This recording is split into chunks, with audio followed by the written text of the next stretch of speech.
Stay classy, Golden Eagles. This is going to be Chapter 8 of our book, Because of Winn-Dixie by Kate D. Camillo. Go ahead and sit back, relax, and enjoy the book. Chapter 8. Winn-Dixie's bald spots started growing fur, and the fur that he had to begin with started looking shiny and healthy, and he didn't limp anymore. And you could tell that he was proud of looking so good, proud of not looking like a stray. I thought what he needed most was a collar and a leash, so I went to Gertrude's Pets, where there were fish and snakes and mice and lizards and gerbils and pet supplies, and I found a real handsome red leather collar with a matching leash.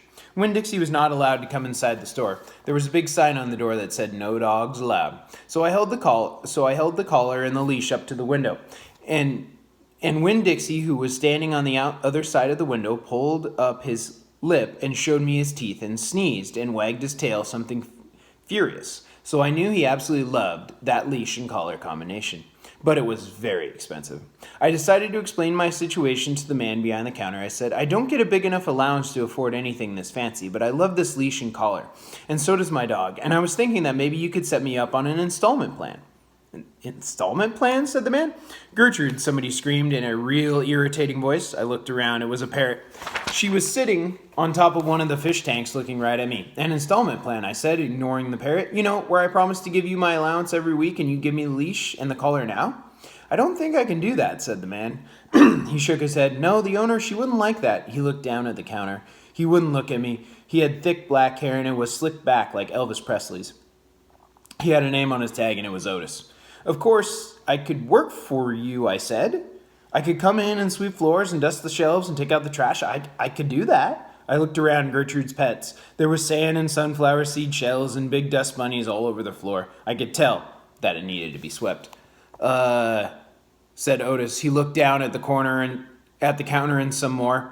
"Gertrude," the parrot screamed again. "I'm real trustworthy," I said. "I'm new in town, but my daddy is a preacher. He's the preacher at the Open Arms Baptist Church of Naomi. So I'm real honest, but the only thing is, Winn-Dixie, my dog, he would have to come inside with me, because if we get separated for too long, he starts to howl something terrible."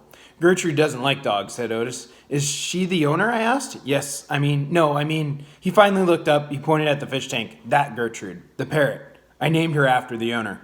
"Gertrude's a pretty bird," screamed Gertrude.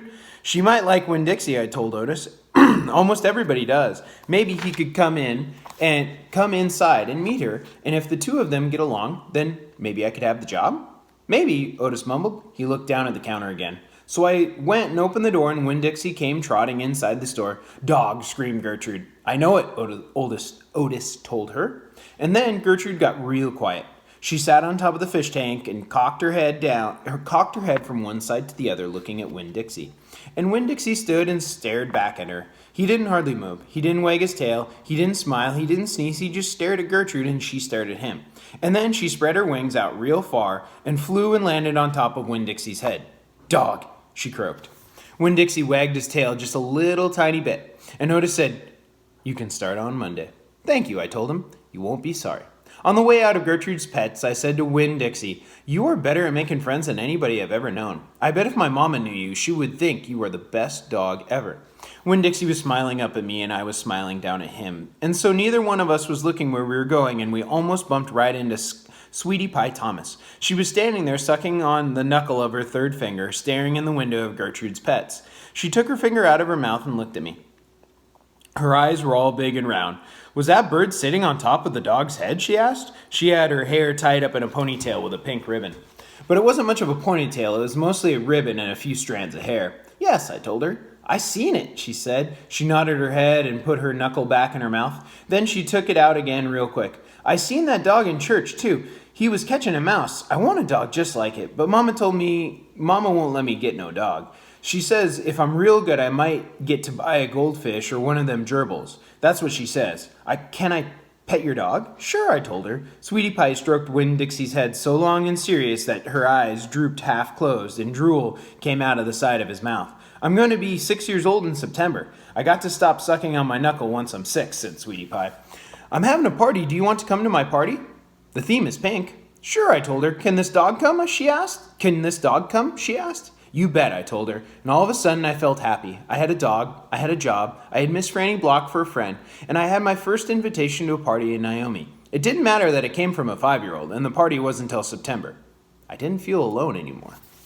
All right, guys and gals, go ahead and make sure you guys are keeping up on all the activities that I have posted. I know there are quite a few of them, but you guys also have a lot of time. If you got any questions, comment in below on anything that you may have a question. As always, stay classy, Golden Eagles.